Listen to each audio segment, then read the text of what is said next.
Bonjour tout le monde. Pour le cours d'aujourd'hui, ça va être, donc on va avoir deux cours. On va avoir la pathologie dystrophique pleuropulmonaire et les pathologies inflammatoires. Alors, en introduction et rappel, donc le poumon est constitué d'unités morphologiques et fonctionnelles enveloppées dans un tissu de soutien, donc le tissu interstitiel. Alors, les unités fonctionnelles du poumon, on a le lobule de Miller. C'est l'unité morphologique du poumon. C'est une unité anatomopathologique et radiologique. Elle est de forme polyhydrique, de taille variable, qui est traversée à son sommet par un axe broncho-vasculaire, donc qui est formé de la branche lobulaire qui va se ramifier en branchiole terminale et en branche respiratoire. Et on a les artères lobulaires et acinaires qui suivent l'axe bronchique à la différence des veines et lymphatiques pulmonaires. Ces derniers sont en effet distribués à la périphérie du lobule. Donc le lobule, il est formé d'une unité donc broncho-vasculaire et d'acini. Donc les acini, ils sont formés d'alvéoles pulmonaires, comme vous le voyez ici, d'accord? Donc là, ce que vous voyez, c'est la branche, d'accord? La branchiole, plutôt respiratoire, qui est une ramification des branchioles et branchioles terminales. Ensuite, là, vous avez donc l'axe vasculaire. Et autour de ces branchioles, vous avez les alvéoles pulmonaires. Donc, les alvéoles pulmonaires, donc, elles sont tapissées par des parois très, très fines, comme vous les voyez. Elles sont faites de quoi? Donc, on a un épithélium qui est formé de deux types de cellules, les pneumocytes 1 et 2.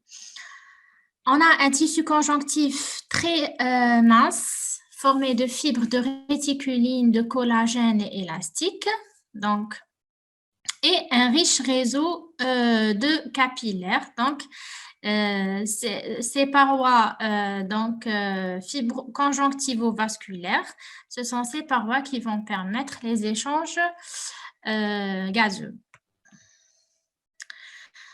Donc, on va commencer par les pathologies dystrophiques. D'abord, on va définir les bronchopneumopathies chroniques obstructives. Ce sont des affections caractérisées par une obstruction fonctionnelle ou organique de l'arbre bronchopulmonaire et par une gêne des échanges respiratoires. Donc, on a deux pathologies principales qui vont causer cette bronchopneumopathie obstructive chronique, c'est-à-dire que soit on a une résistance augmentée au passage de l'air, c'est-à-dire qu'on a un rétrécissement des voies aériennes, c'est-à-dire c'est les branches qui sont obstruées et donc la lumière des branches ou des branchioles, elle est diminuée.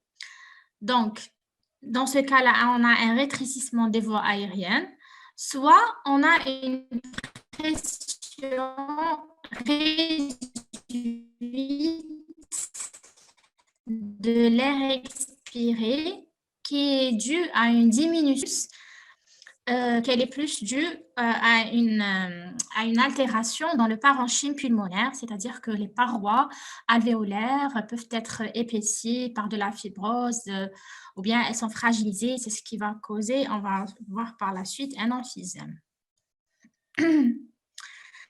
Donc, dans les bronchopneumopathies chroniques obstructives, justement, on peut avoir plusieurs pathologies dystrophiques qui peuvent être le plus souvent associées. Donc, on va voir la dilatation des branches en premier. Donc, dilatation des branches ou bien bronchiectasie, ce sont des dilatations segmentaires et permanentes des branches ou branchioles ou bronchioles. Elles sont la conséquence d'une infection chronique et nécrosante. Elles favorisent la persistance de l'infection et la formation d'abcès. C'est-à-dire que les branches, lorsqu'elles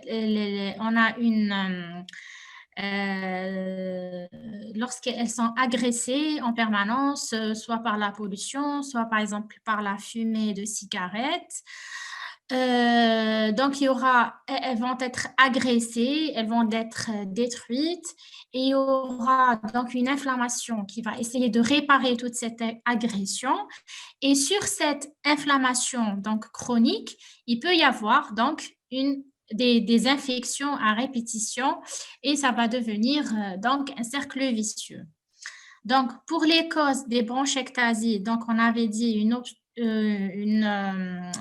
inflammation chronique qui va causer une obstruction bronchique ou bien la mucoviscidose. La mucoviscidose est une maladie génétique donc, où on a une production de mucine en excès. Vous savez que les bronches, elles sont riches en glandes mucosécrétantes, elles sécrètent de la mucine.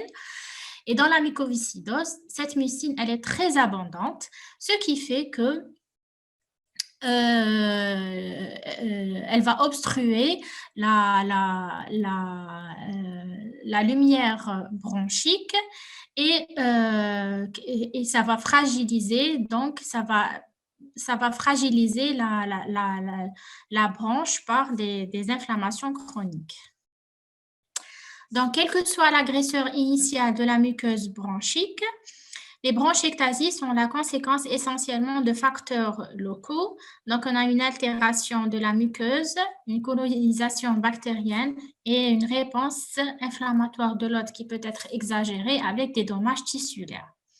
Donc, ces phénomènes constituent les principaux éléments du cercle vicieux de Kohl.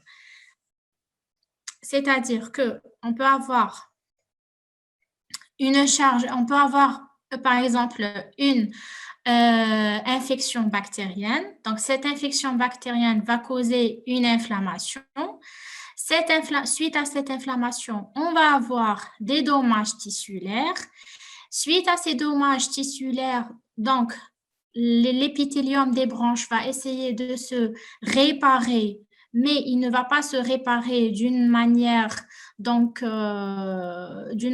normale, c'est-à-dire que l'épithélium des bronches est riche en cellules ciliées.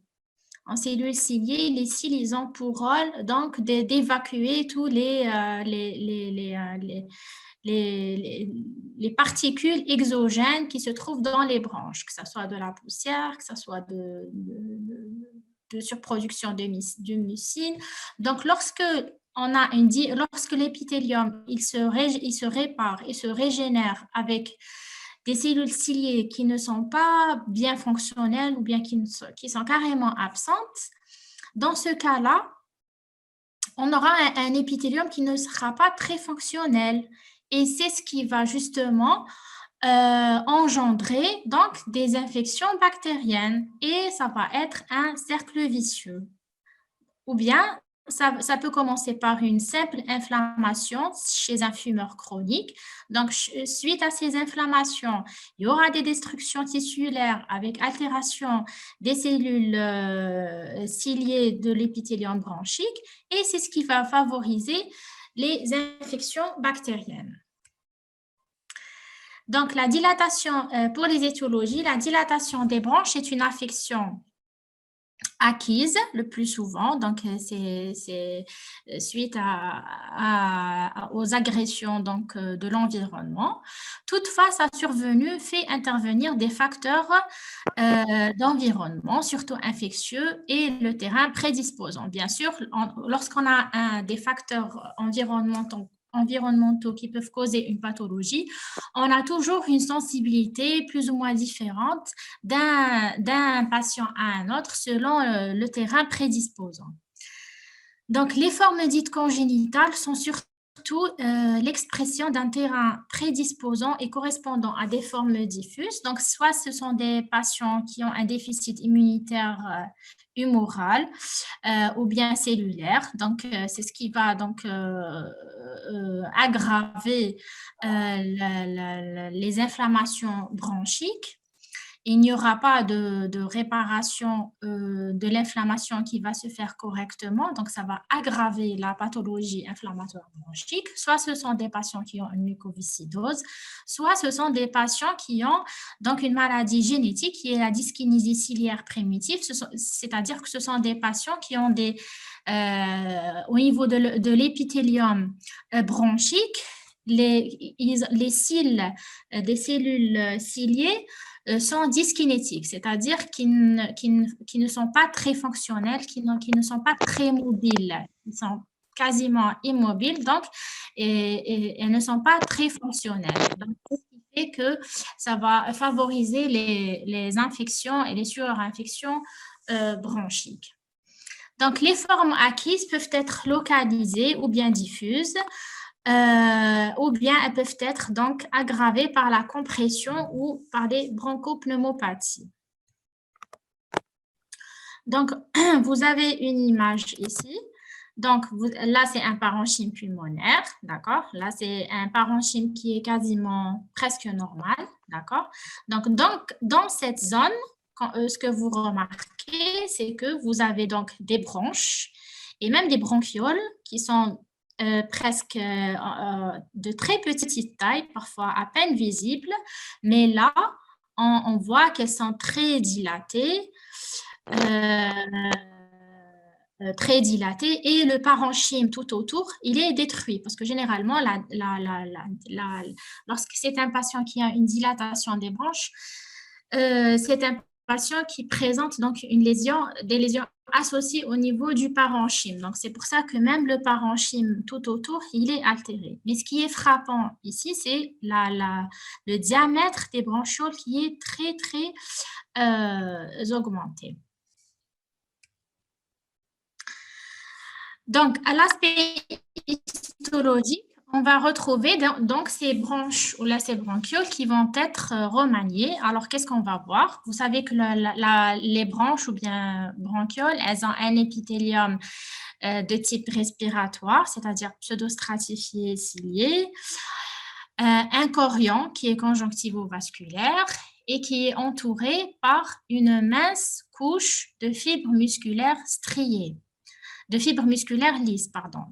Donc, une couche de fibres musculaires et qui est mêlée à des fibres élastiques. Donc, c'est ce qui va permettre une certaine modification possible dans la paroi bronchique. C'est le fait qu'elle ait donc cette couche musculaire et cette couche élastique. Donc, lorsqu'on a dans la pathologie des dilatations des bronches, on va justement retrouver une désorganisation ou bien carrément une disparition de l'armature musculo-élastique pariétale et des bronches cartilagineuses. Bien sûr, au niveau des bronches, on a aussi du cartilage. C'est ce qui va permettre aux branches d'avoir une consistance ferme et solide. Donc, lorsque dans la dilatation des branches, justement, cette armature musculo-élastique est très désorganisée, voire très altérée, très atrophique. C'est pour ça que la paroi n'a plus cette rigidité. Elle va devenir un petit peu très amincie, un peu flasque et fragile. Donc, le revêtement épithélial est le plus souvent disparu, remplacé par un tissu de granulation, vu qu'on a dit que l'épithélium, il est très altéré parce qu'il y a une inflammation ou là, une surinfection. Donc, il est le plus souvent ulcéré et qui essaye donc de se réparer par un tissu de granulation. Donc, dans certains cas, le revêtement épithélial, il est représenté par une assise de cellules cubiques non sécrétantes, c'est-à-dire ce sont des cellules qui ont régénéré, mais de façon anormale, non fonctionnelle. Ce sont des cellules cylindriques qui n'ont ni pour rôle d'être mucosécrétantes, ni avoir des cils, c'est-à-dire qu'elles ne sont pas ciliées. C'est un épithélium cubique, mais qui n'est pas très fonctionnel. Donc, dans certains cas, puisque c'est un épithélium de régénération, il peut être hyperplasique, hypercrine, c'est-à-dire qu'il peut produire de la mucine, dans certains cas,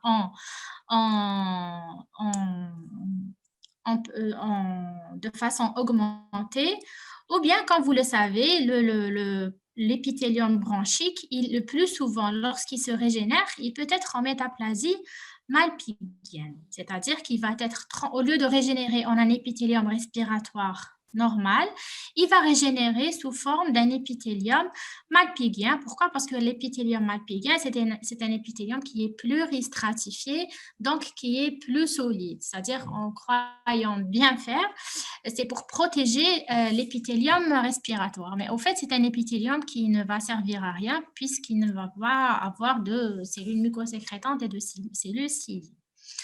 Donc, les glandes au niveau de la sous-muqueuse bronchique, elles peuvent être hypertrophiques, voire hyperplasiques. Et on a tout autour de l'œdème et de la fibrose. Donc, voilà pour la dilatation des branches.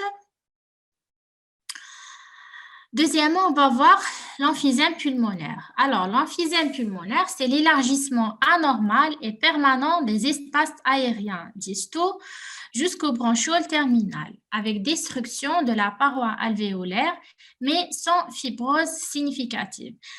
Dans l'emphysème, c'est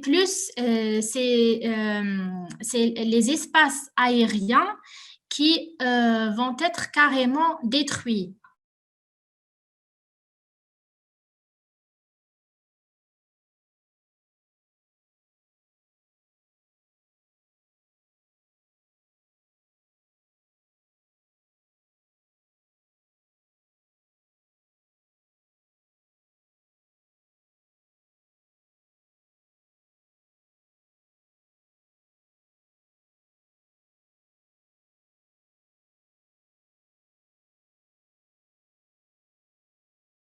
Donc, on avait dit l'asthme est dû à une obstruction des branches, donc qui peut être soit de façon, c'est-à-dire intrinsèque, sans qu'il y ait exposition à un allergène, soit elle est due donc à un facteur extrinsèque, c'est ce qui va causer une hypersensibilité de type 1. Donc,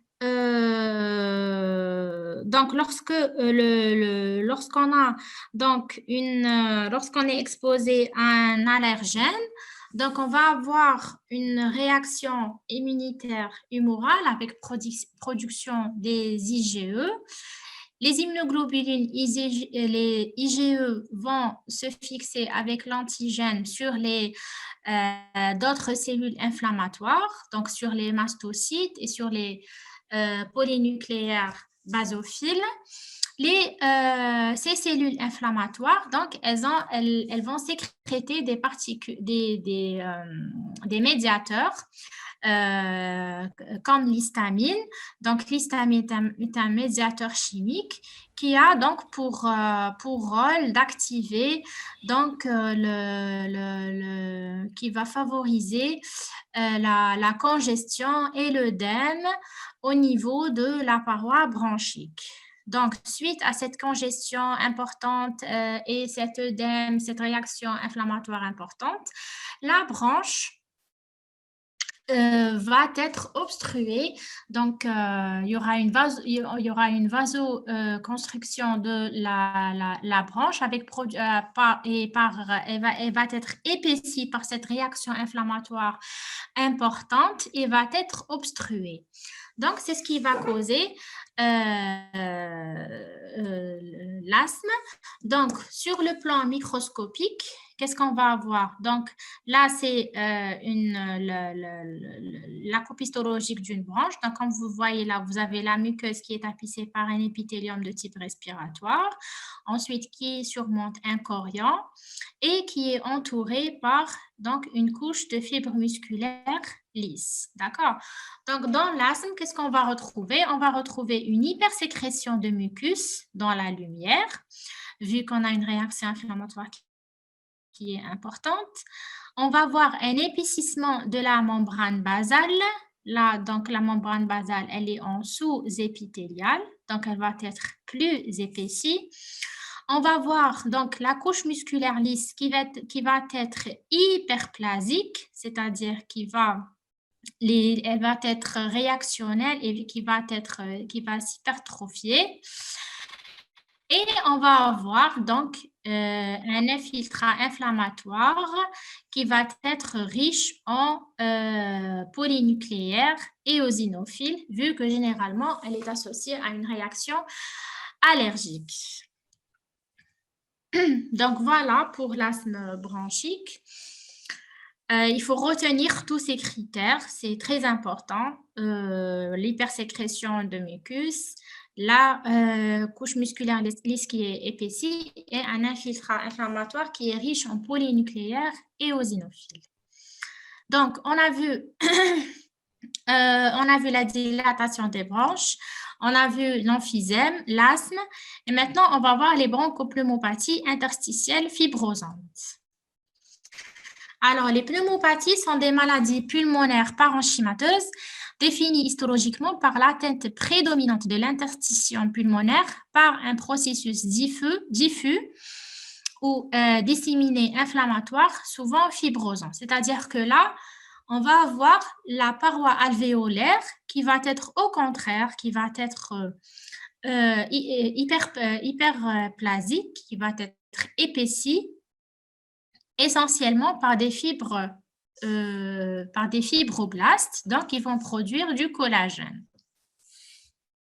Donc, l'interstitium pulmonaire est le tissu conjonctif de soutien comprenant l'espace sous-pleural septal, péribronchiolaire et la trame, surtout la trame des cloisons alvéolaires. C'est-à-dire que les alvéoles, elles reposent sur cette trame conjonctive interstitielle pulmonaire.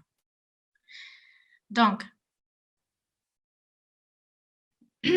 pour les aspects anatomopathologiques, donc macroscopiquement, suivant l'intensité du processus, le poumon apparaît souvent sous l'aspect d'une balle de mousse avec densification diffuse. Donc, le parenchyme pulmonaire, à l'état normal, il est très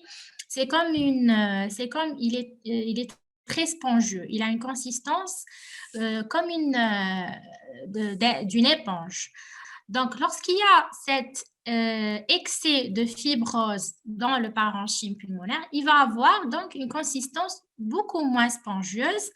Donc, ça va apparaître un petit peu moins spongieux comme une balle de mousse. Donc, à l'histologie, les fibroses se définissent par deux caractères. Donc, la paroi alvéolaire qui va être épaissie par cet excès de fibroblastes et cet excès de collagène.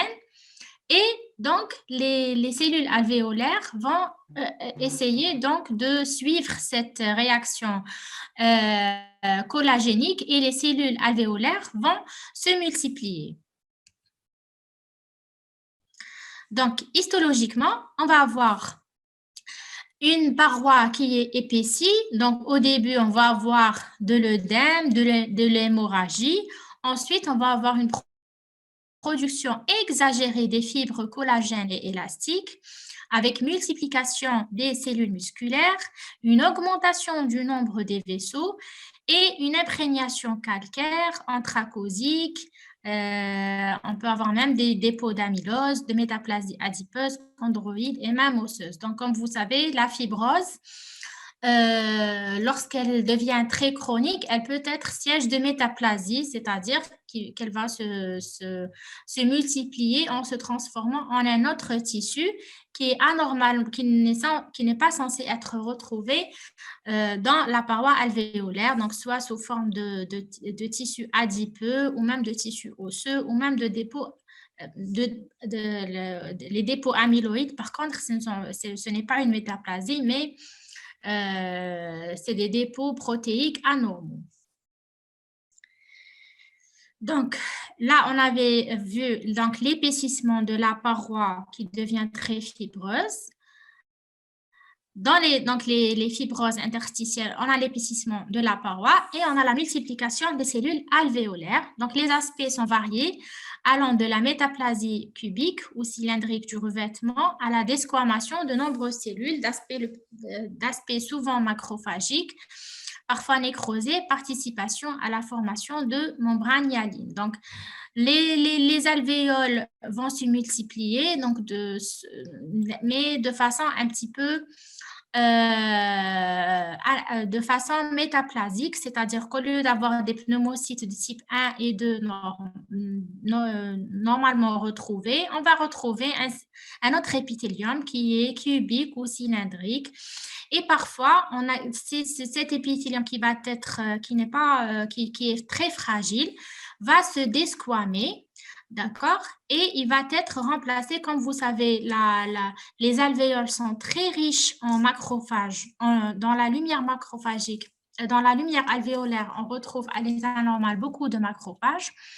Donc, lorsque cet épithélium va se desquamer, on va retrouver ces macrophages qui vont se déposer au niveau de l'épithélium alvéolaire. C'est ce qui va donc donner cet aspect de membrane hyaline. Donc là, vous avez une image histologique d'une fibrose pulmonaire. Donc là, vous avez les différentes alvéoles, d'accord, et qui sont séparées par les cloisons interalvéolaires, comme vous voyez ici, qui sont beaucoup plus épaissies qu'à l'état normal. Donc, la membrane, la paroi alvéolaire est censée être conjonctivo-vasculaire très fine. Et là, dans les fibroses, donc, il y a un excès de fibrose dans la paroi et qui va paraître épaissie. Et bien sûr, cette fibrose va engendrer, donc, va gêner les échanges gazeux et donc va compliquer la fonction respiratoire. Donc, dans les pneumopathies interstitielles fibrosantes, on a les pneumopathies interstitielles fibrosantes secondaires et on a les pneumopathies interstitielles primitives. Donc, dans les secondaires, c'est-à-dire qu'elles sont dues à une autre cause, d'accord? Donc, on a les pneumoconioses et on a d'autres étiologies. Donc, on va voir d'abord les pneumoconioses. Donc, pneumoconioses, ce sont des affections pulmonaires déterminées par l'inhalation de poussière, généralement minérale, caractérisées par des réactions inflammatoires diverses. Donc, on peut avoir donc la silicose, l'asbestose, la berlioz et l'anthracose. Donc, ce sont des affections pulmonaires qui sont dues. Donc, généralement, ce sont des personnes qui travaillent dans les mines d'extraction de minéraux. Donc, et suite à cette exposition donc à long terme, donc ils vont inhaler des poussières de ces minéraux qui vont se déposer dans le parenchyme pulmonaire et donc vont engendrer cette pneumopathie fibrosante. Donc, la silicose, comme première pneumoconiose, elle est provoquée par l'inhalation de bioxyde de silicium de quartz. C'est une maladie, bien sûr, professionnelle.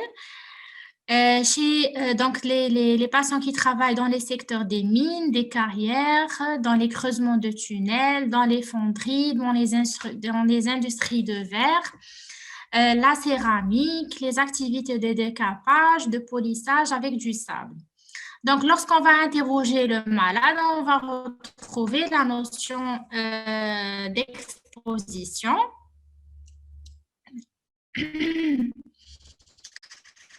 Donc, les facteurs déterminants de la maladie, donc, ça dépend du terrain individuel. Donc, le temps de latence est variable. La silicose peut apparaître même après arrêt de l'exposition. C'est-à-dire que parfois, c'est des patients après leur retraite où on va découvrir cette pathologie. Donc, aspect morphologique, la silicose se présente comme une altération diffuse, bilatérale et symétrique, prédominante d'abord aux bases et atteignant peu à peu la totalité du parenchyme. Donc, elle atteint les poumons de façon bilatérale et symétrique, commençant par les bases, puis elle atteint tout le parenchyme. On décrit les lésions pulmonaires comme étant d'abord réticulaires, puis micronodulaires, puis nodulaires, puis macronodulaires et enfin pseudo-inflammatoires. ces lésions étant considérées comme des étapes successives. Donc, généralement, elles sont réticulaires, c'est-à-dire qu'on voit à peine qu'il y a cette réaction au niveau pulmonaire, c'est-à-dire que ce sont des fines travées réticulaires, puis ça commence donc à former des micronodules, ensuite des nodules et des macronodules, arrivant même à des macronodules qui peuvent avoir l'aspect d'une tumeur. Donc, les lésions évoluent par étapes en passant par la plaque, le granulome. Là, sur ce qu'on avait vu ici, donc c'est sur le plan macroscopique, d'accord? Bien comme on les voit en radiologie, c'est-à-dire on voit en radiologie ou là quand on a la pièce devant nous, on voit donc ces formes réticulaires, micronodulaires, nodulaires ou macronodulaires.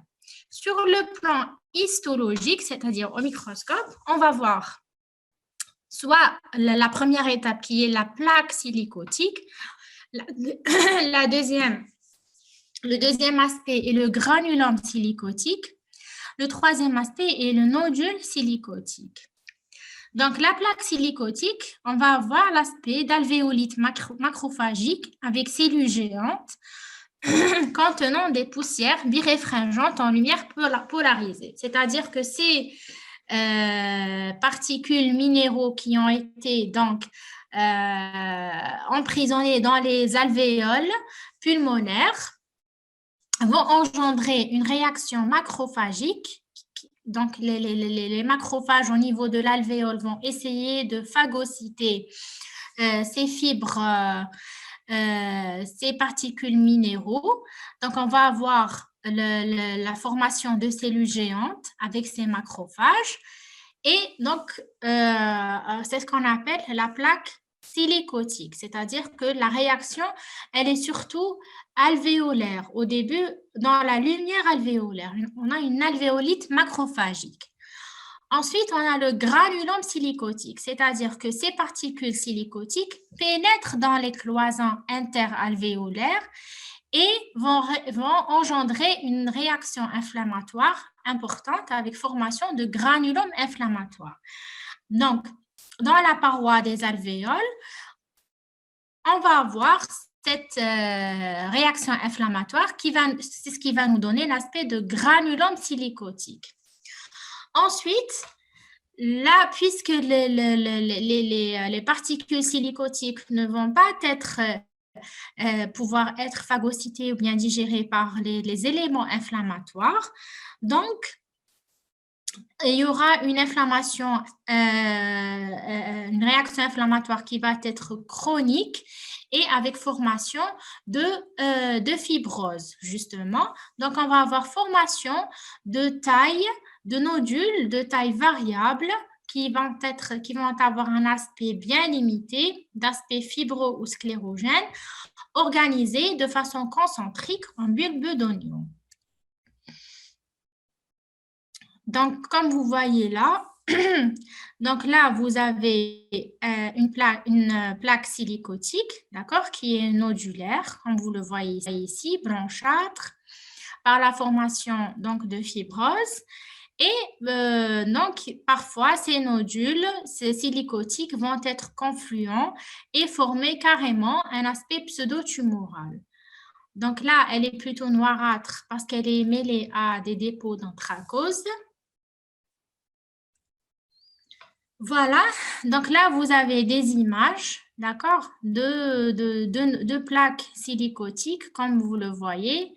Donc, au stade chronique, ça va être surtout des plaques fibreuses qui sont assez bien limitées, comme vous le voyez ici, comme vous le voyez ici. Et cette fibrose va se constituer de façon concentrique en bulbe d'oignon. Donc là aussi, c'est un parenchyme pulmonaire où on voit les particules de silice qui sont d'aspect biréfringent, donc qui ont une certaine brillance. Deuxièmement, on a l'asbestose. Donc, c'est une autre pneumoconiose qui est liée à l'inhalation des fibres d'amiante. Donc, c'est dû à une exposition en règle prolongée, donc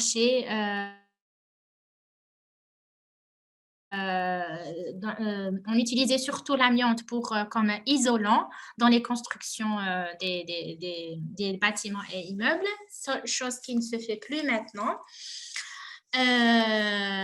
Donc, il est utilisé dans les constructions naves, dans les industries textiles et les garnitures de frein.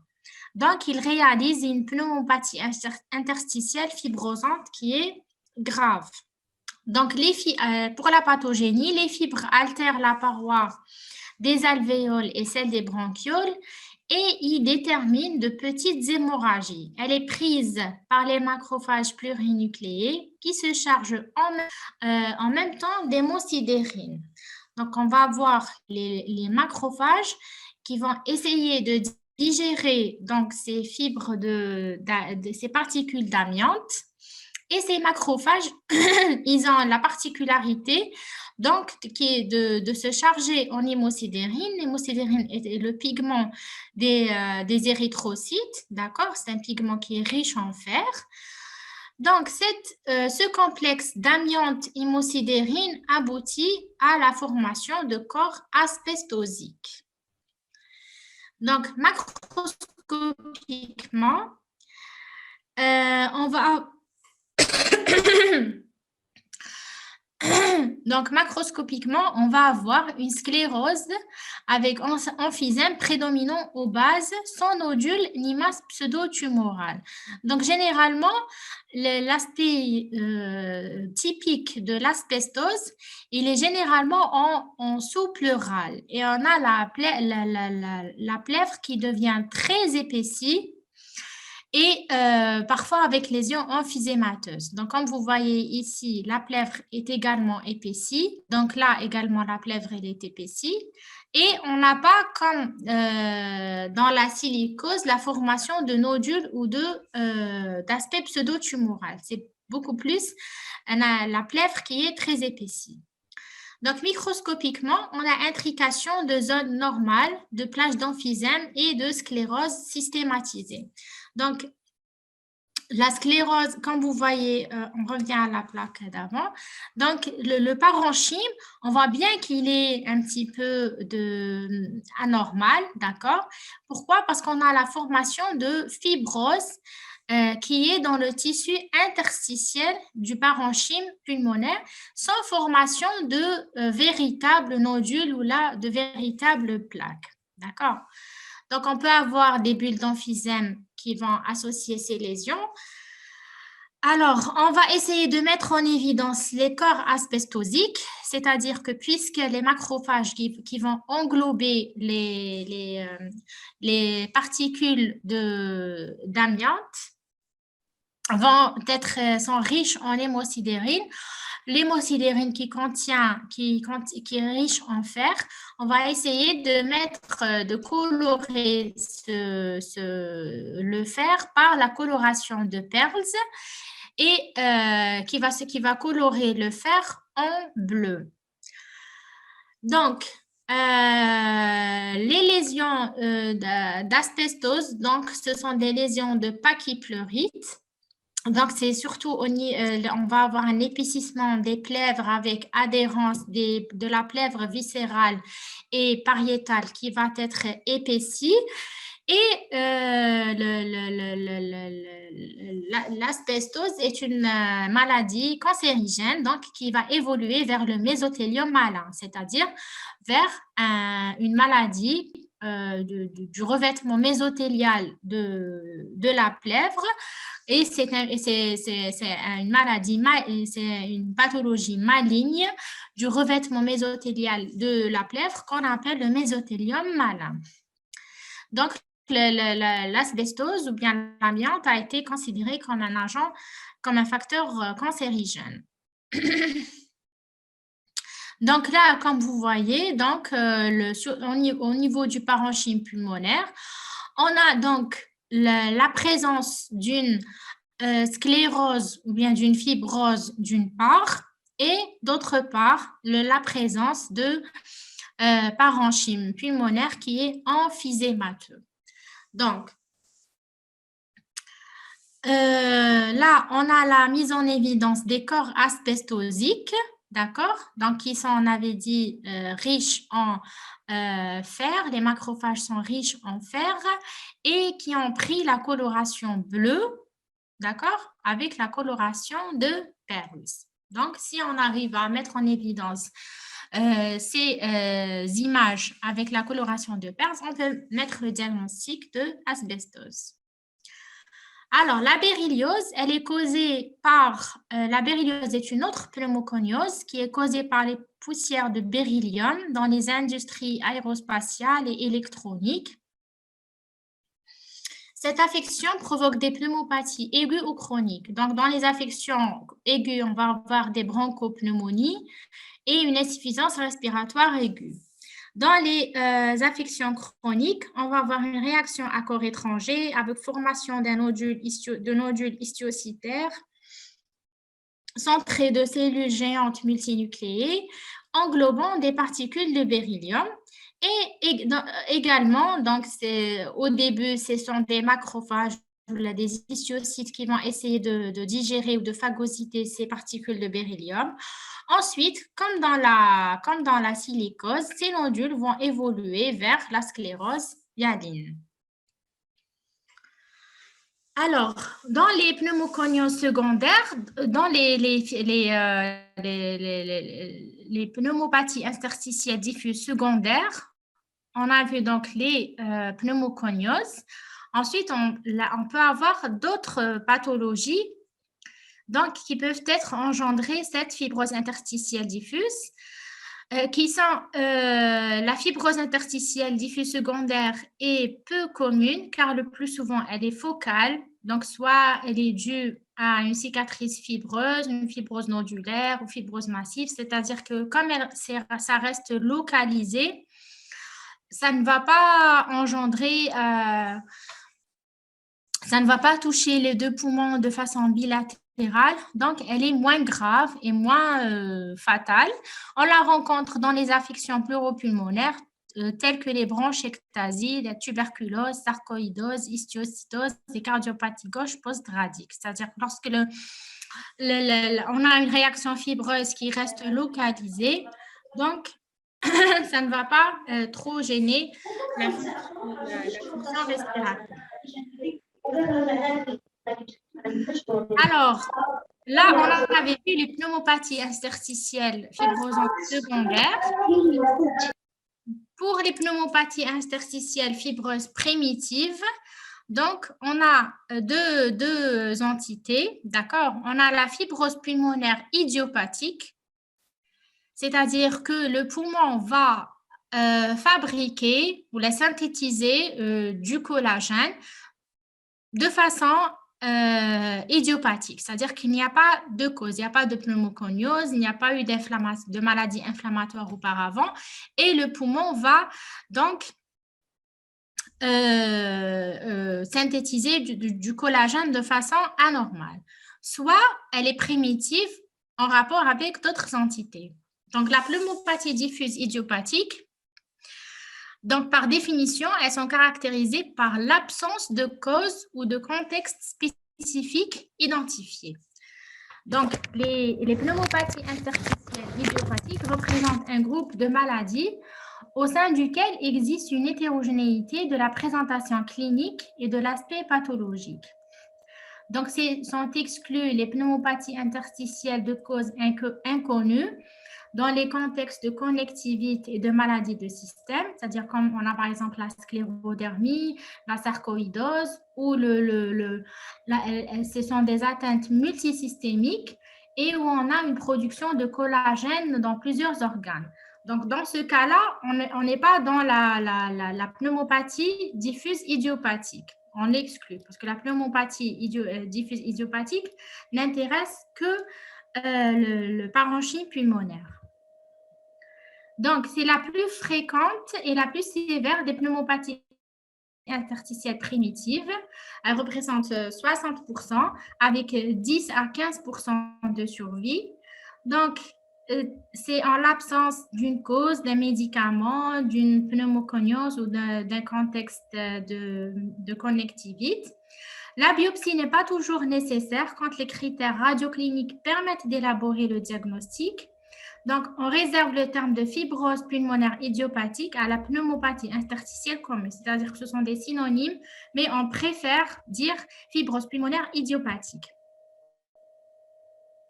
Donc, les caractères histopathologiques, on a une fibrose de topographie sous-pleurale et paraseptale, c'est-à-dire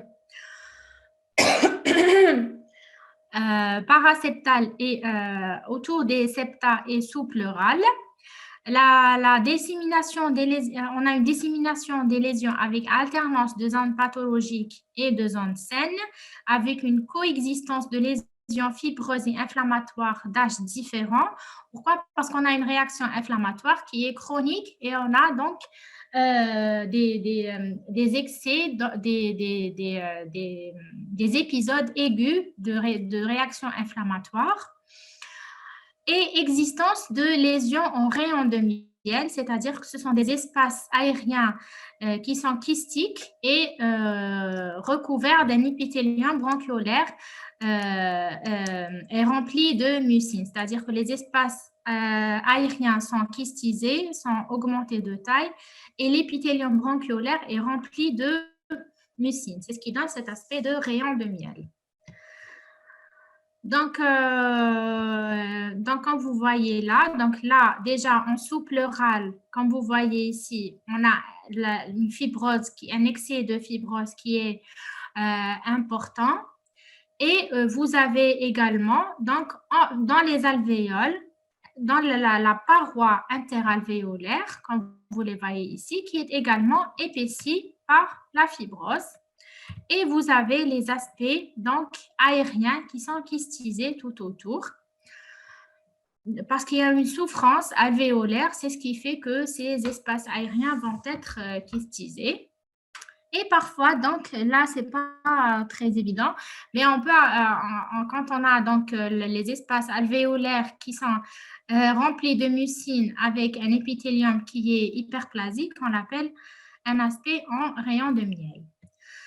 Donc, pour les autres entités qui sont beaucoup moins fréquentes que la pneumopathie interstitielle idiopathique, donc ce n'est pas la peine de trop les retenir, mais on a les pneumopathies interstitielles non spécifiques, les pneumopathies organisées cryptogénétiques, les pneumopathies interstitielles aiguës, les bronchiolites respiratoires avec pneumopathie interstitielle desquamative, et pneumopathie interstitielle lymphocytaire, c'est-à-dire que ce sont des pathologies purement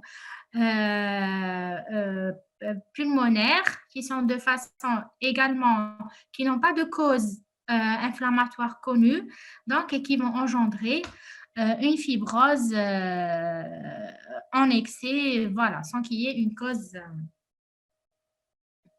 précise. Dans les pathologies inflammatoires bronchopulmonaires et pleurales, on avait dit qu'on avait les inflammations bronchopulmonaires, la tuberculose pulmonaire, on verra la sarcoïdose et l'inflammation pleurale. Donc, on va commencer par les inflammations bronchopulmonaires. Les inflammations bronchopulmonaires sont des inflammations respiratoires basses pouvant toucher soit les bronches entraînant ainsi des bronchites, soit le parenchyme pulmonaire entraînant des pneumonies. Donc, lorsqu'on a une atteinte des deux à la fois, donc on appellera ça une bronchopneumonie. Donc, lorsqu'on a une atteinte des bronches qui peut être aiguë, donc c'est une bronchite aiguë qui est le plus souvent due à un virus. Lorsqu'elle est chronique, ça rentre dans le cadre d'une bronchopneumopathie obstructive chronique, donc il va être sujette à une pneumopathie chronique qui donc sont sujettes de surinfection, donc ils peuvent être dus à des virus ou bien à des bactéries. Lorsque ça touche les poumons, donc ce sont des pneumopathies, lorsque c'est aigu, généralement elles sont dues à des bactéries, donc c'est une bronchopneumopathie aiguë. Lorsque ça touche les deux, bronchopneumopathie aiguë, c'est souvent dû à des virus ou bien à des mycoplasmes. Donc, inflammation bronchique, l'inflammation des bronches est généralement diffuse, parfois segmentaire. Elle est le plus souvent non spécifique. Elle peut être donc être soit aiguë, soit chronique. Donc, dans la bronchite aiguë, on a plusieurs formes. Donc, on a donc une exagération de la phase de l'inflammation aiguë, donc l'inflammation aiguë, on peut avoir, on a de l'œdème, donc lorsqu'on a beaucoup d'œdème, on va avoir une bronchite œdémateuse qui est caractérisée par un œdème du chorion avec une hypersécrétion des glandes muqueuses. Lorsque c'est une bronchite catarrhale, c'est-à-dire qu'on a en même temps de l'œdème et en même temps une congestion vasculaire qui est importante, avec un infiltrat qui est riche en polynucléaires. Lorsque c'est une bronchite ulcérative, c'est-à-dire que c'est l'épithélium de surface qui est ulcéré, qui est détruit, donc caractérisé par une perte de substance de la muqueuse, et leur cicatrisation se fait volontiers avec une métaplasie malpighienne, c'est-à-dire que l'épithélium va régénérer sous forme de métaplasie malpighienne. Donc, la majorité des infections bronchiques et bronchiolaires sont d'origine virale. Donc, à l'histologie, on va avoir donc l'épithélium de surface qui est abrasé, érodé ou bien ulcéré. Et au niveau du chorion, donc on a de l'œdème, une congestion, un infiltrat inflammatoire polymorphe et qui est riche donc en polynucléaires. Macroscopiquement, on va avoir donc les parois branches, les branches qui sont un peu épaissies par de l'œdème. On va avoir dans leur lumière également la présence d'œdème et de mucus et qui va être également épaissie. Dans la bronchite chronique, elle succède généralement à une bronchite aiguë, se continue de manière traînante pendant plusieurs mois. Donc, le tableau clinique d'une bronchite chronique est caractérisé par une bronchorrhée hydromuqueuse. Donc, la présence de ce mucus en excès va provoquer la toux et l'évolution va se faire vers l'insuffisance respiratoire. Donc, comme vous avez dû le faire en cours de pneumo, il est admis par convention de ne retenir ce diagnostic que si le patient en souffre plus de 3 mois par an depuis au moins 2 ans. Donc, pour dire qu'il s'agit d'une bronchite obstructive chronique.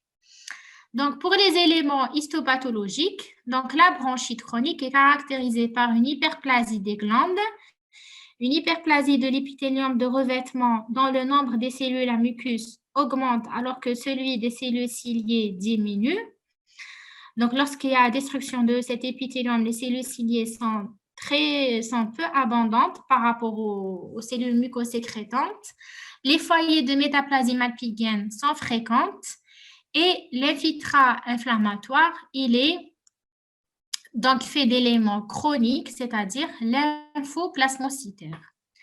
Donc, l'hypersécrétion des glandes et la diminution des cellules ciliées provoquent une accumulation de mucus et une obstruction bronchique.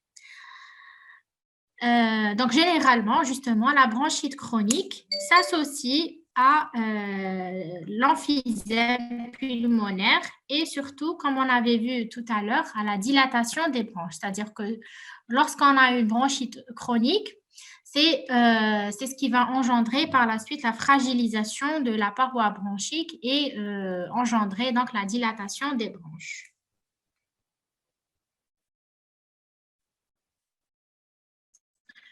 Donc, toujours pour l'image histologique, donc c'est un remodelage de la paroi des bronches et des bronchioles qui se caractérise par une inflammation chronique. Donc, l'infiltrat inflammatoire que vous voyez ici au niveau du chorion, il est chronique, c'est-à-dire de type lymphoplasmocytaire. on a la présence d'hypersécrétion de mucus responsable de tout et un rétrécissement du calibre des branches du fait de la chronicité de la fibrose. Bien sûr, lorsqu'elle devient chronique, toute chronicité va s'accompagner de fibrose. Donc, les éléments importants, c'est l'hyperplasie des glandes, l'hyperplasie de l'épithélium de surface qui va être peu abondant en cellules ciliées. On va avoir une métaplasie malpighienne, un infiltrat lymphoplasmocytaire et une hypersécrétion de mucus. Pour les inflammations pulmonaires, donc, on a deux types. On a la pneumonie, généralement, donc c'est des pneumopathies bactériennes, et on a deux types. On a la pneumonie lobaire et la bronchopneumonie. La pneumonie lobaire, c'est une inflammation qui touche d'emblée un ou plusieurs lobes, parfois seulement un ou deux segments. Mais c'est une atteinte inflammatoire qui est très systématisée, qui touche tout le lobe de façon homogène.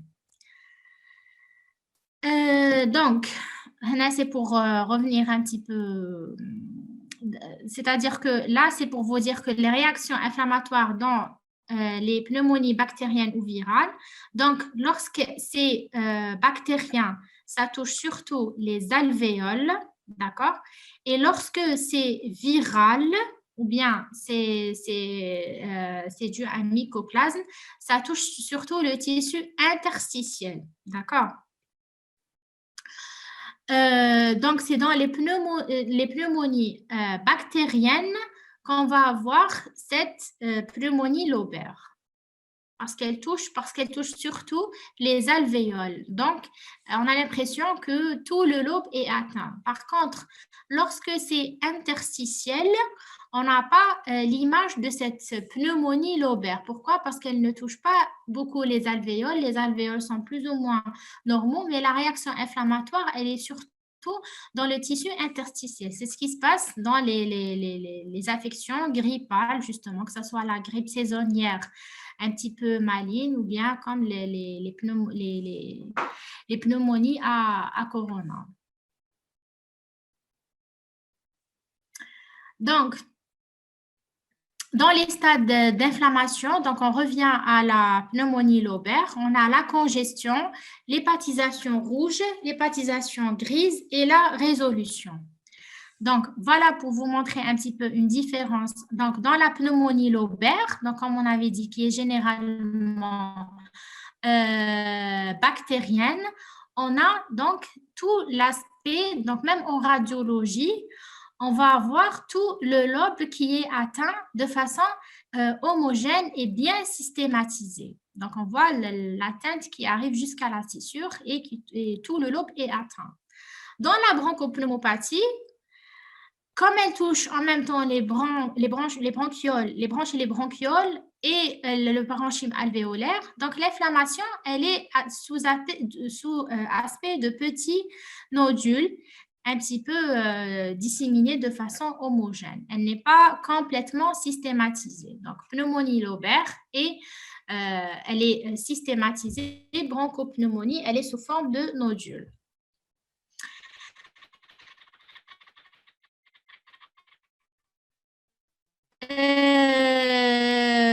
Donc, voilà. Donc là, c'est un petit schéma pour vous résumer. Donc, l'infection bactérienne, elle donne une inflammation alvéolaire. L'infection virale donne une inflammation. Les inflammations dues au bacille, on va le voir par la suite. Les infections par les champignons, comme l'aspergillus, donc on va avoir une réaction inflammatoire avec la présence de filaments mycéliens. Donc, on revient à la pneumonie bactérienne. Donc, dans la bronchopneumonie, on a une atteinte qui est focale, lobulaire, sous forme de nodules. Donc, elle est due généralement au staphylocoque, streptocoque, pneumocoque, Haemophilus influenza et Pseudomonas aeruginosa.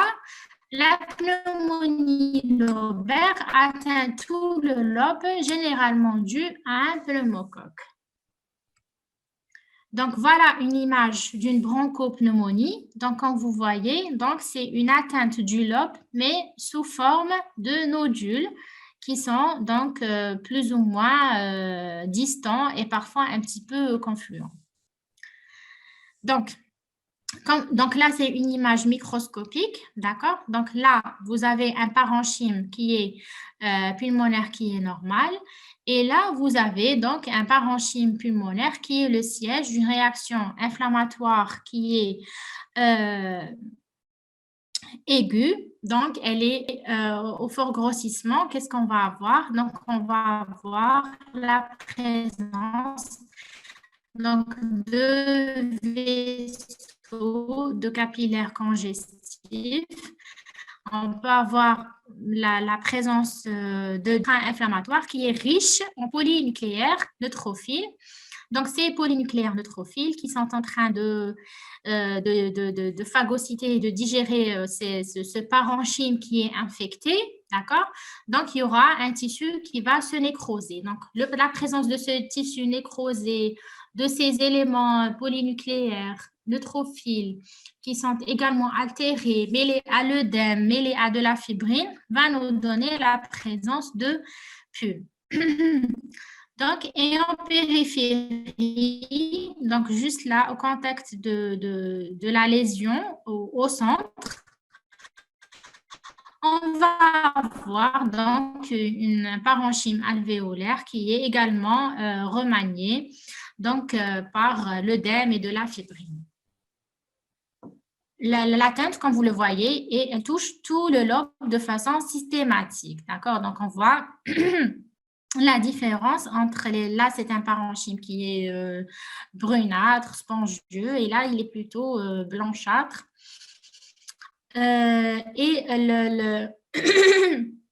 il est de consistance plus ferme, moins spongieuse, et il ressemble plutôt à du foie. C'est pour ça qu'on va dire que le poumon subit une hépatisation.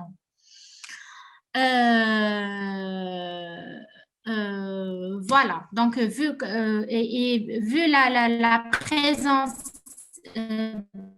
puisqu'il est riche en capillaires sanguins, congestifs, l'aspect un petit peu ponctuel en vaisseau, en macroscopiquement, qui apparaissent un petit peu rouges. Donc, voilà, donc le lobe donc, va subir une hépatisation, d'accord, de façon systématisée, et les lésions passent par plusieurs stades. Donc, d'abord, on a une alvéolite œdémateuse, donc les cavités alvéolaires sont remplies d'exsudat et de congestion, donc c'est les phases de l'inflammation aiguë. Ensuite,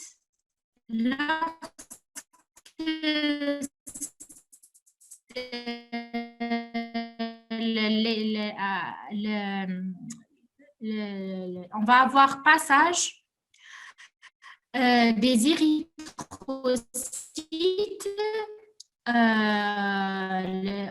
au niveau des érythrocytes au niveau de la lumière alvéolaire. On va avoir une extravasation des globules rouges et à de l'exsudat et à de l'AFP qui ressemble un petit peu aussi au foie. Les érythrocytes à ce stade, l'aspect d'hépatisation, on l'appelle hépatisation rouge. Ensuite, lorsque la réaction inflammatoire commence à se chroniser, commence à, comment dirais-je, lorsqu'elle dure avec le temps, on a moins d'exsudat, on a moins d'érythrocytes et moins de fibrine. On a de la fibrine qui va être lysée au niveau des alvéoles. Et dans ce cas-là, l'hépatisation, elle est grise, c'est-à-dire qu'on n'a plus ces érythrocytes, on n'a plus l'extravasation de ces globules rouges au niveau de la paroi alvéolaire. Ensuite, avec la formation donc, du PU, on va avoir l'hépatisation qui est jaune, qui va apparaître jaunâtre. Donc, au début, alvéolite œdémateuse, c'est-à-dire qu'on n'a que de l'exsudat et de la congestion. Ensuite, on passe à l'étape d'hépatisation rouge c'est-à-dire qu'on a beaucoup d'exsudat et de fibrine. Le parenchyme, il est rempli suite à la réaction inflammatoire, il devient lourd, il devient ferme, il ressemble à du foie. Donc, lorsqu'on a les érythrocytes, c'est une hépatisation rouge. Lorsqu'on a plus d'érythrocytes et d'exsudat, ça devient une hépatisation grise. Et avec la formation de pus, c'est une hépatisation jaunâtre. Donc, troisièmement, donc, lorsque la pneumonie n'arrive pas donc la réaction ne se résorbe pas, qu'est-ce qu'il va avoir? Cette réaction inflammatoire va se kystiser, va s'enkyster dans le parenchyme pulmonaire, d'accord? Donc, toute cette réaction de pneumonie, comme vous voyez, au niveau d'un lobe, va se kystiser et s'entourer par une coque fibreuse. D'accord? Pourquoi? Parce que donc, microscopiquement, on va avoir donc une cavité centrée de pus, de polynucléaires altérés et mêlés à du parenchyme qui est nécrosé. Donc, ça va former du pus. Donc, ce centre est entouré par une membrane qu'on appelle la membrane pyogène qui est faite d'éléments inflammatoires polymorphes. Et en périphérie, on va avoir, donc comme vous voyez ici dans cette image, une coque fibreuse donc, qui est faite de fibroblastes et de fibres de collagène. Donc, pour les pneumopathies virales, l'affection débute par les voies respiratoires supérieures. Dans les 48 heures qui suivent, le virus affecte le poumon. L'infiltrant inflammatoire, il est essentiellement lymphocytaire dans les pneumopathies virales, alors que dans les pneumopathies bactériennes, il est riche en polynucléaires neutrophiles. Donc, il touche, comme on avait dit, dans la pneumopathie virale, la réaction inflammatoire est surtout septale alvéolaire.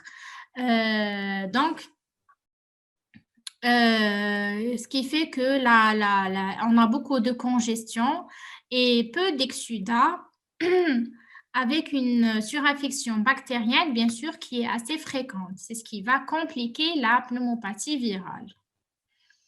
Donc, on peut avoir une pneumopathie virale due au cytomégalovirus. Donc, c'est une affection qui se voit chez les prématurés et les nourrissons. Donc, qu'est-ce qu'on va voir au niveau de l'épithélium alvéolaire? On va voir donc des inclusions virales intranucléaires. D'accord? Donc, comme vous voyez ici, là, c'est une cellule d'un pneumocyte. Et à l'intérieur du noyau, comme vous voyez, on a des inclusions un peu plus éosinophiles de grande taille, donc qui colonisent les noyaux des cellules. Alors, pour la pneumopathie parasitaire, donc la plus fréquente, c'est le kyste hydatique. Donc, alors, macroscopiquement, comme vous voyez, donc, on a une formation kystique, comme vous le voyez. Donc, on a la coque qui est en périphérie. Ensuite, on a des couches qui sont un peu plus fines dans la face interne. Et la couche la plus interne va donner naissance à des vésicules translucides. Donc, microscopiquement, donc en périphérie, on a la coque fibreuse, comme vous le voyez, d'accord. Ensuite,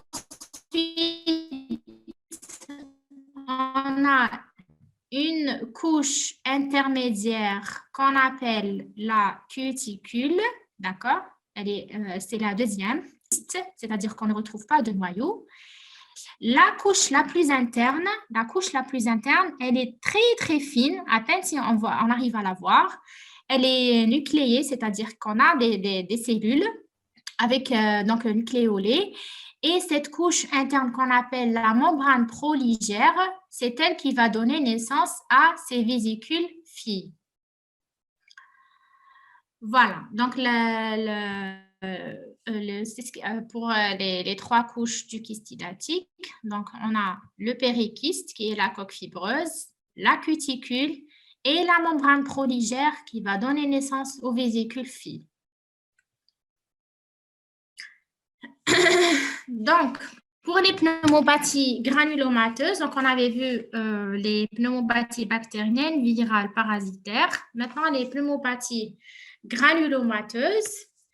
Comme exemple des pneumopathies granulomateuses, l'exemple le plus fréquent, c'est la tuberculose pulmonaire. Donc, granulomateuse, si vous vous rappelez, comme vous l'avez fait en S1, c'est-à-dire que la réaction inflammatoire est faite d'un granulome, c'est-à-dire d'un ensemble de cellules inflammatoires qui va se déposer, donc qui peut nous orienter vers une pathologie spécifique. Donc, la tuberculose est une maladie infectieuse et contagieuse due au Mycobacterium tuberculosis ou bacille de Koch. Elle est à transmission aérienne interhumaine.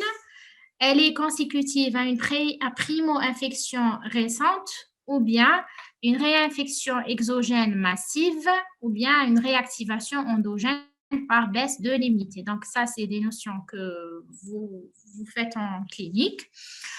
Donc, le diagnostic, c'est un faisceau d'arguments anatomo-radiocliniques et bactériologiques.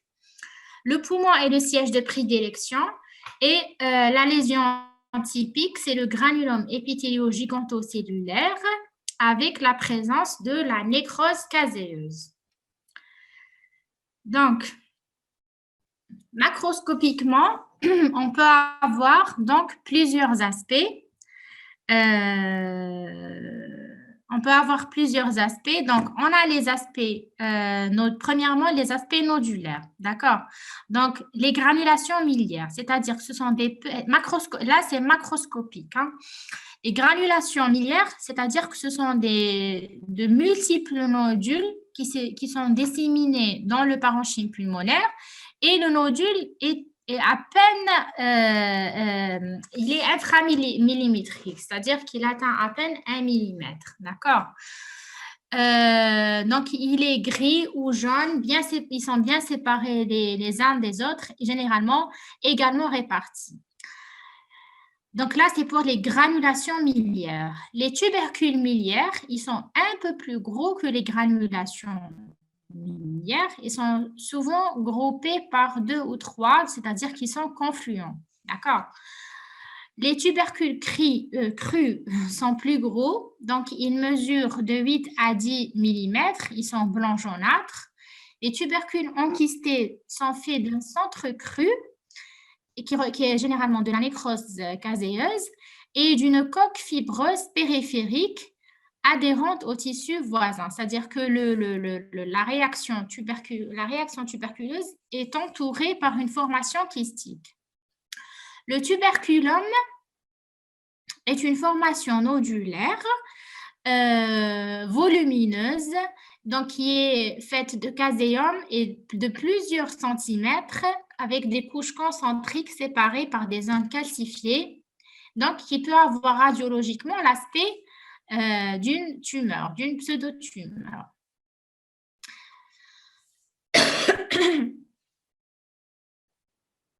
Donc là, on avait dit que premièrement, c'était les lésions nodulaires, granulation, tubercule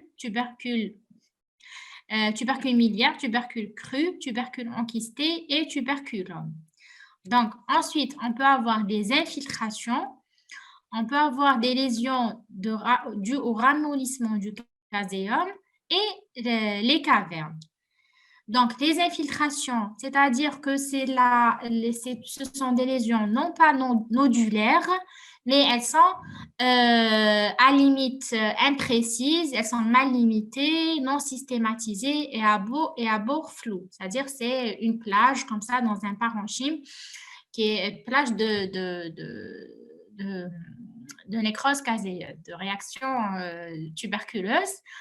Donc, soit toutes ces lésions peuvent être avoir l'aspect de caséum ramolli, c'est-à-dire qui est ramolli, très liquéfié.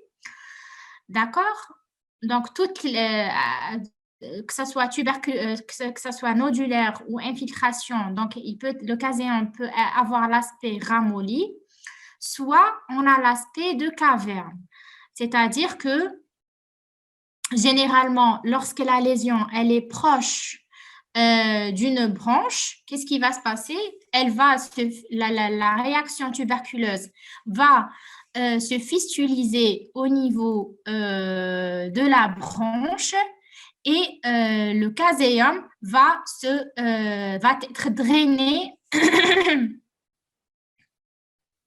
va être drainé par la branche. Donc, quand le caséum va être drainé par la branche, soit on va avoir la présence d'une simple fente, donc, pardon,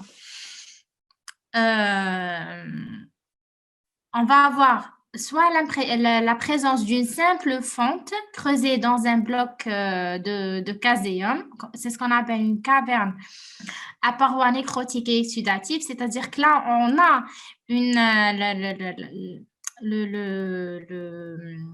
le caséum, il a été drainé, mais lorsqu'il n'est pas complètement ramolli, il ne se draine pas de façon complète. Donc, il laisse juste la présence d'une fente entourée par la réaction nécrotique. Par contre, lorsqu'il est bien ramolli, il va être complètement drainé par la branche et on va avoir la présence d'une caverne, donc souvent arrondie et à parois fibreuses, à parois scléreuses. Donc, lorsqu'il va être drainé, on va avoir l'impression que ça a laissé un vide. C'est ce qu'on appelle une caverne tuberculeuse. Donc, voilà pour les différents aspects. Donc, on a les granulations, on a les tubercules, on a le tuberculum qui est un gros tubercule. Donc, on peut avoir l'aspect d'une ulcération lorsque la réaction, la réaction tuberculeuse elle est proche d'une branche et qu'elle va fistuliser. Ensuite, on va avoir la caverne tuberculeuse. Après, donc c'est une cavité laissée après évacuation d'un tubercule ramolli. Donc, l'image que vous avez ici, c'est l'image d'un tuberculum. Donc, là également, donc, vous avez différents aspects, d'accord? Donc, vous avez vous pouvez retrouver les petites graines de miliaire, quand vous pouvez trouver les tuberculums, comme vous pouvez trouver des infiltrations, comme là c'est à limite un petit peu mal limité, à limite floue, des infiltrations, soit carrément donc des cavernes, c'est-à-dire un vide qui a été laissé par le drainage du caséum ramolli. Donc là, c'est l'image d'une tuberculose miliaire, c'est-à-dire c'est tout le poumon qui est disséminé, comme vous le voyez, donc qui sont également répartis, d'accord? Donc là, c'est un plus fort grandissement. Donc, on l'appelle miliaire en grain de miliaire parce que ça ressemble aux grains de mil. Les grains de mil, c'est des céréales. D'accord? C'est une plante de céréales qui ressemble à cet aspect.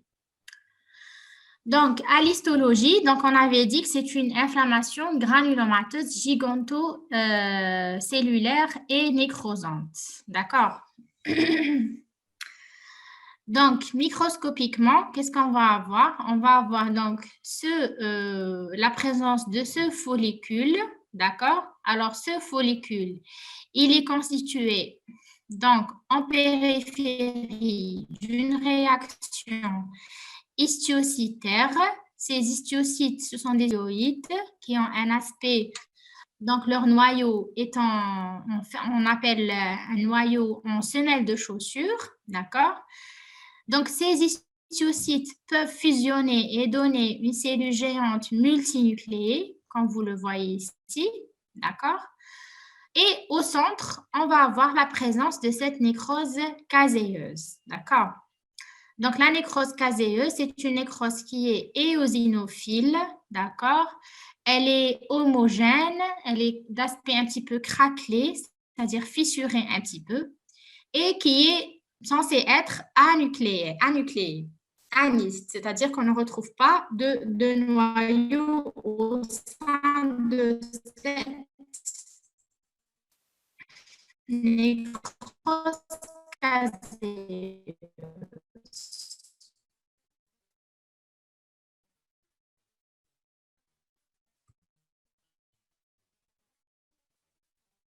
Donc là, dans la milière tuberculeuse, les grains de mil, donc tout autour, on a les histiocytes, les cellules épithélioïdes et mêlées à des cellules géantes, d'accord? On peut avoir également en périphérie des lymphocytes et des plasmocytes. Et au centre, on a cette nécrose caséeuse. Donc, c'est des follicules ou bien des granulons. Voilà, la nécrose caséeuse, on ne la retrouve pas toujours au centre des follicules, on peut la retrouver ailleurs, autour de la réaction granulomateuse.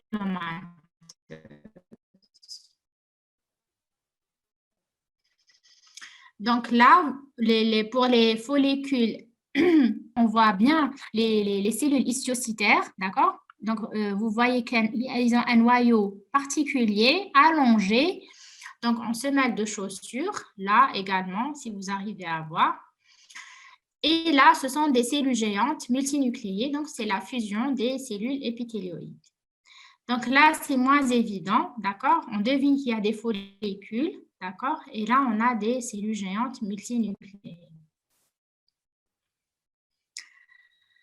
Donc là, c'est un granulome, mais qui comporte essentiellement de la nécrose caséeuse. D'accord? Là également, d'accord? Et tout autour, donc, on a des cellules épithélioïdes. Donc, pour les réactions granulomateuses, donc on avait la tuberculose. La deuxième pathologie granulomateuse est la sarcoïdose. Donc, la sarcoïdose est une affection systémique d'étiologie inconnue. C'est une maladie ubiquitaire, non exceptionnelle. Elle touche l'adulte jeune de 25 à 45 ans. Les organes atteints, c'est la sphère thoracique, essentiellement. Elle touche les ganglions, elle peut toucher la peau et l'œil. Donc, l'évolution généralement spontanément favorable, d'accord, mais parfois, lorsqu'elle est multisystémique, lorsqu'elle touche certains organes, elle peut être sévère avec perte fonctionnelle. Donc, lorsqu'elle touche le nerf optique, donc elle engendre une cécité. Pour la pathogénie, c'est une réponse immunitaire incontrôlée due à des antigènes non encore déterminés. Donc, cliniquement, on a une toux persistante, rarement une dyspnée d'effort, progressive, exceptionnellement des hémoptysies. On a surtout des adénopathies périphériques, donc on peut avoir une lésion d'uvéite antérieure. On peut avoir donc des signes généraux à type d'asthénie et de fièvre. Lorsque ça touche la peau, donc on va avoir cette réaction granulomateuse qui va se voir sous forme de petits nodules qu'on appelle un érythème noueux. Donc, c'est la localisation de la sarcoïdose cutanée. On a le syndrome de Lofgren, c'est-à-dire que c'est un érythème noueux avec adénopathie thoracique bilatérale. Donc, lorsqu'on a cette clinique, donc on pense toujours à la sarcoïdose. Soit elle peut être de découverte fortuite, au cours d'une radiologie au téléthorax. Donc, histologiquement, donc on va avoir les follicules, comme on a vu, les follicules de la tuberculose, d'accord? C'est des follicules épithéliogigantocellulaires, c'est-à-dire que ce sont des des granulomes faits de cellules épithélioïdes et de cellules géantes qui sont entourées également par des lymphocytes. Mais on ne retrouve jamais de nécrose caséeuse au cours d'une sarcoïdose. D'accord? La nécrose caséeuse, elle est spécifique de la tuberculose.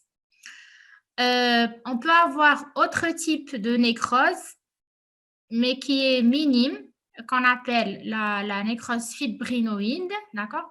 Pourquoi? Parce qu'elle ressemble à de la fibrine, mais qui est on retrouve en très peu en quantité très peu abondante, d'accord?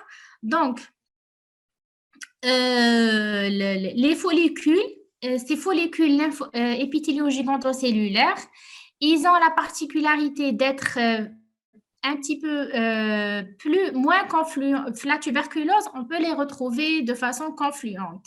Par contre, la sarcoïdose, généralement, ils sont bien espacés et bien délimités par des bandes de fibrose. D'accord? D'ailleurs, on appelle ça une fibrose d'encorbellement, c'est-à-dire on a des follicules lymphoïdes qui sont entourés par de la fibrose et ça donne l'aspect d'une corbeille.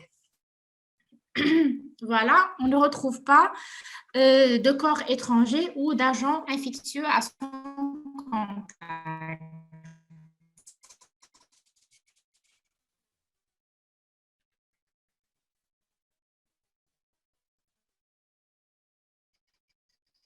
Donc voilà, comme je vous avais dit, lymphoïdes, les follicules, là, c'est des cellules épithélioïdes. Au centre, il y a quelques cellules géantes, comme ici. Là également, il y a une cellule géante, d'accord? Voilà, donc généralement, ils sont bien sphériques, ils sont bien délimités, d'accord? Généralement entourés par une fibrose lamellaire et sans corps étranger ou agent pathogène. Parfois, on retrouve un petit peu cette image dans les cellules géantes, d'accord? Une image qu'on appelle un corps d'astéroïde, où on ne connaît pas la signification, mais qui peut nous aider pour mettre le diagnostic de sarcoïdose. Alors, toujours dans les infections granulomateuses, on a l'aspergillose pulmonaire. Donc, c'est une maladie des gaveurs de pigeons, c'est-à-dire ceux qui donnent à manger aux pigeons. L'aspergillus est un germe saprophyte fréquent des voies aériennes. Il se présente sous deux formes, soit une bronchite aiguë aspergillaire, soit un aspergillome pulmonaire qui se greffe sur une caverne tuberculeuse. C'est-à-dire que lorsque c'est un patient qui a un antécédent de tuberculose pulmonaire,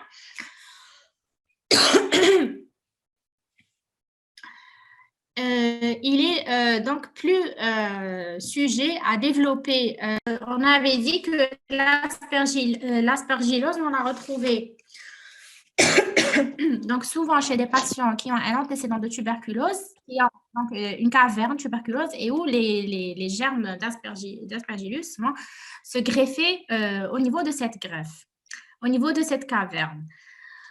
Donc, c'est des filaments mycéliens, des ifs qui sont septés et mis en évidence à l'HE et en coloration argentique. Donc, donc, généralement, on va avoir une réaction inflammatoire qui est faite de polynucléaires neutrophiles. Et au sein de cette réaction inflammatoire, donc, comme vous voyez, vous avez ces ifs ou bien ces filaments mycéliens, d'accord? Donc, là aussi, c'est des filaments qu'on retrouve au sein d'un fond un petit peu nécrotique, d'accord? Et qui se colorent, donc, qu'on peut les voir à la coloration standard, rhéosine et éophile, ou bien qui se colorent en noir en coloration argentique, d'accord? Et là, donc, vous avez l'aspect macroscopique nodule qui s'est greffé au niveau d'une caverne tuberculeuse. Voilà, et quand ça touche les bronches et les poumons en même temps, ça donne la forme bronchopulmonaire. Donc, le dernier chapitre, c'est les lésions inflammatoires pleurales ou bien pleurésie. Donc, les pleurésies, on décrit deux types de pleurésie. Pleurésie donc, aiguë et pleurésie chronique. Donc, pleurésie aiguë ou sérofibrineuse. Donc, c'est des dépôts de fibrine qui sont blanc jaunâtres entre les deux feuillets de la plèvre. Cette phase est appelée pleurésie sèche ou bien pleurite ou pleurésie fibrineuse. Donc, lorsqu'on n'a que de la fébrine, c'est une pleurésie sèche ou bien fibrineuse. Lorsqu'elle est mêlée, la fibrine, elle est mêlée à de l'exudat, elle devient sérofibrineuse. D'accord? Donc, l'étiologie la plus fréquente des pleurésies sérofibrineuses, c'est la tuberculose chez le patient jeune. Alors, donc toujours dans les pleurésies aiguës, donc on avait vu de la pleurésie sérofibrineuse, c'est-à-dire qui est riche en œdème et en fibrine, et la pleurésie purulente, c'est-à-dire qu'on a du pus dans la cavité pleurale. D'accord? Donc, c'est ce qu'on appelle un empyème pleural ou bien pyothorax. Donc, le liquide pleural, le liquide pleural est riche en polynucléaires et normaux et altérés et de cellules nécrosées. Donc, c'est ce qui va former le pus. Donc, il va se voir sous forme de membrane purulente, blanc jaunâtre, surface pleurale. Donc, si le germe en cause est anaérobie, des gaz peuvent s'accumuler dans la cavité pleurale et dans ce cas-là, on va avoir un pyopneumothorax. D'accord? La cause la plus fréquente des pleurésies purulentes est le streptocoque. D'accord? Donc, comme vous voyez ici, donc on a la présence de pus dans la cavité pleurale. D'accord? Les pleurésies chroniques, elles correspondent à l'organisation conjonctive de l'une ou des lésions pleurales précédentes. D'accord? Donc, généralement, elle fait suite à une pleurésie aiguë et qui va donc se chroniser, devenir chronique.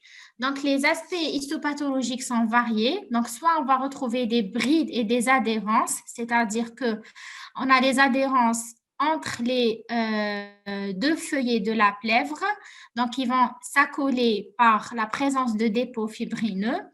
Soit on va avoir une symphyse thoracopulmonaire, c'est-à-dire qu'on va avoir une adhérence de l'ensemble des feuillets de la plèvre et non pas des brides ou là, des dépôts un petit peu focaux. Soit on va avoir carrément des placards fibrohyalins qui correspondent à des zones d'épaississement fibreux, c'est-à-dire qu'il y a une adhérence des feuillets et en plus, donc, ils sont épaissis par la fibreuse. C'est ce qu'on appelle une pachypleurite sclérosante. La tuberculose pleurale, c'est la plus fréquente des formes extrapulmonaires de la tuberculose. Elle est souvent liée à une extension d'un foyer pulmonaire sous-pleural d'une tuberculose pulmonaire. Elle se manifeste par un épanchement clair ou une pleurésie sérofibrineuse riche en lymphocytes. Le diagnostic repose sur la biopsie qui met en évidence les granulums caséo-folliculaires. Voilà, c'était tout.